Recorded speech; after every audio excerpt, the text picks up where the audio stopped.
যারা পাপিষ্ঠ বান্দা, গুনাহগার বান্দা, নাফরমানি বান্দা, তাদের মৃত্যুর যন্ত্রণা কিভাবে হবে? আল্লাহ পাক আল্লাহ আমাদেরকে বোঝার তৌফিক দান করুক। যখন সাকরাতের সময় হয়ে যাবে, মৃত্যুর সময় যখন ঘনিয়ে আসবে, আল্লাহ পাক বলেন ইযা জাআ আজালুহুম লা ইস্তাখিরুনা সাআতান ওয়া লা ইস্তাকদিমুন। মৃত্যুর সময় যখন এসে যাবে, এক সেকেন্ড আগেও এক সেকেন্ড পরেও এদিক সেদিক করার কোনো সুযোগ নাই। যখনই আসবে মৃত্যুর সেই সময় এসে যাবে, যদি ওই বান্দাটা যদি বদকার হয়, গুনাহগার হয়, পাপিষ্ঠ হয়, তার মৃত্যুর যন্ত্রণা কেমন হবে হাদিসে পাক আছে। রাসূল করিম সাল্লাল্লাহু আলাইহি সাল্লাম বলেন, সেদিন মালাকুল মউত জাহান্নাম থেকে একদল ফেরেশতা নিয়ে, এক সেট কাপড় নিয়ে, দুর্গন্ধযুক্ত কাপড়ের কাপড় নিয়ে তারা ওই মৃত ব্যক্তির, ওই বান্দার কাছে এসে হাজির হবে, মাথার পাশে এসে বসবে। বসে কি বলবেন?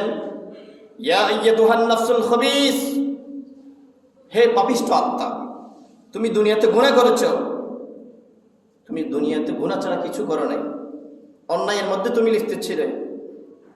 হে পাপিষ্ঠ আত্মা, উখরিজি ইলা সাখাতি মিনাল্লাহি ওয়া গাদা, আল্লাহর অসন্তুষ্টি, গজবের উদ্দেশ্য তুমি বের হয়ে পড়ো।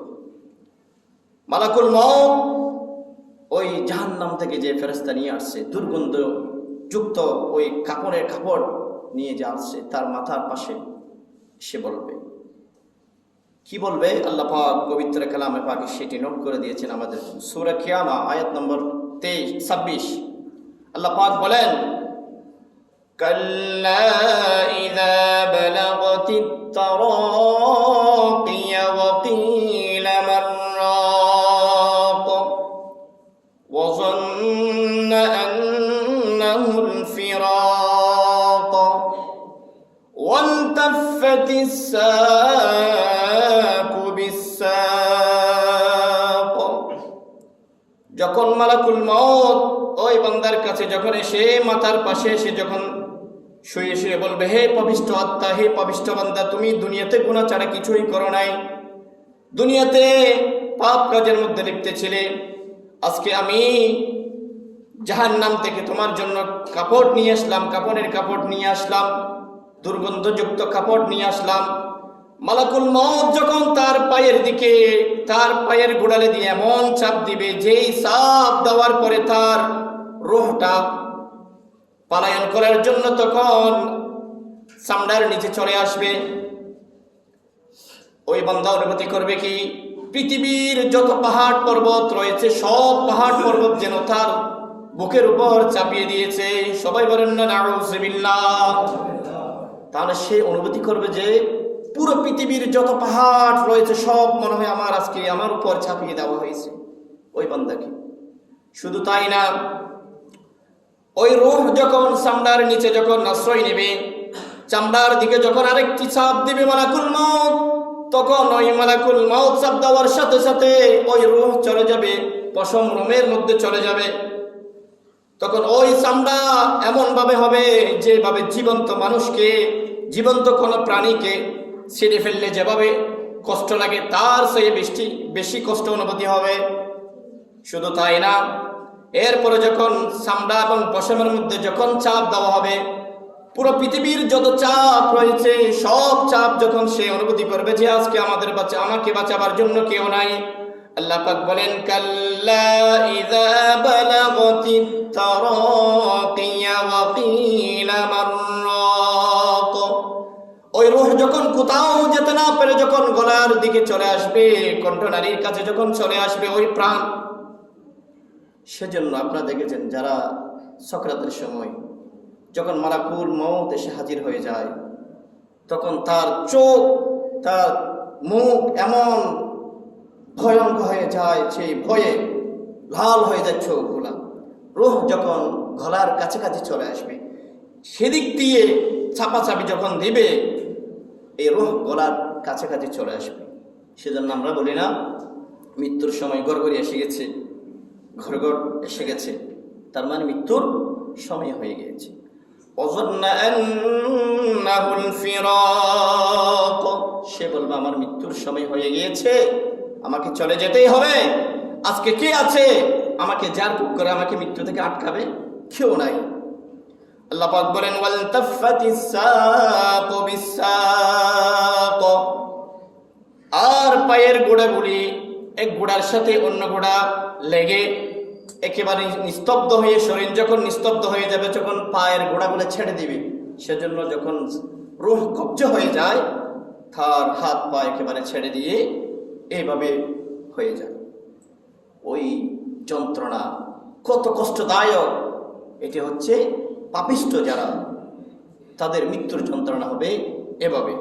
শুধু তাই না, ফেরেশতারা যখন জাহান্নাম থেকে যেই ফেরেশতাগুলো নিয়ে আসছেন মালাকুল মউত, ওই রূহ যখন কবজ করার পরে তাকে যখন আকাশের দিকে নেওয়া হবে, আসমানে যখন প্রথম আসমানে যখন নেওয়া হবে, তার রূহকে নিয়ে তখন প্রথম আসমানের প্রহরী যিনি, দারওয়ান যিনি, ওনার সাথে কথা বলে অনুমতি চাইবে, কিন্তু ওই ফেরেশতা আসমানের দারওয়ান বলবে, কার রূহ নিয়ে তুমি আমার কাছে এসেছো?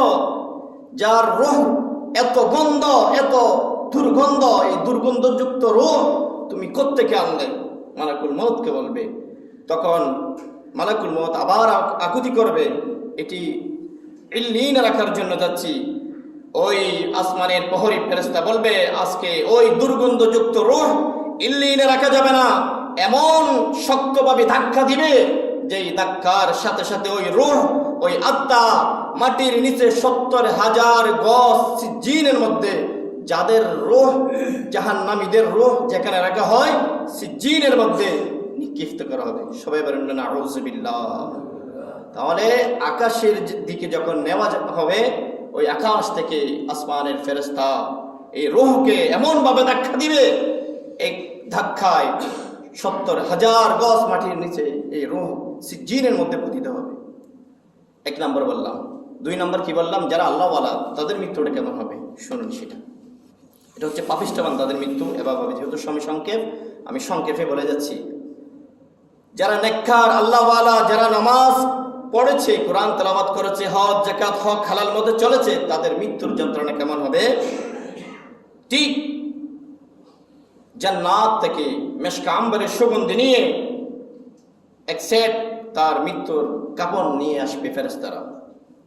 মালাকুল মউত আসবে, এসে কি করবে? মাথার পাশে বসে যাবে। আল্লাহ পাক বলেন সূরা নাহলের মধ্যে ১৬ নম্বর আয়াতে বলেন, الذين تتوفاهم الملائكة طيبين يقولون سلام عليكم ادخلوا الجنة بما كنتم تعملون। সবাই বলেন না সুবহানাল্লাহ। নেককার বান্দা যারা, নেককার আমল সালেহ যারা করেছে, তাদের মৃত্যুর যন্ত্রণা কেমন হবে আল্লাহ পাক বলেন, ফেরেশতা যখন আসবে, মালাকুল মউত তার মাথার পাশে বসে এসে বলবেন, ইয়াকুলুনা সালাম, তোমাকে সালাম। সবাই বলেন সুবহানাল্লাহ। তাহলে এর আগে বয়ান দিয়েছি যেটি, সেটা হচ্ছে জাহান্নামী যারা পাপিষ্ঠ বান্দা তাদেরকে সালাম দিবে নাকি দুর্গন্ধযুক্ত কাপড় নিয়ে এসেছিল।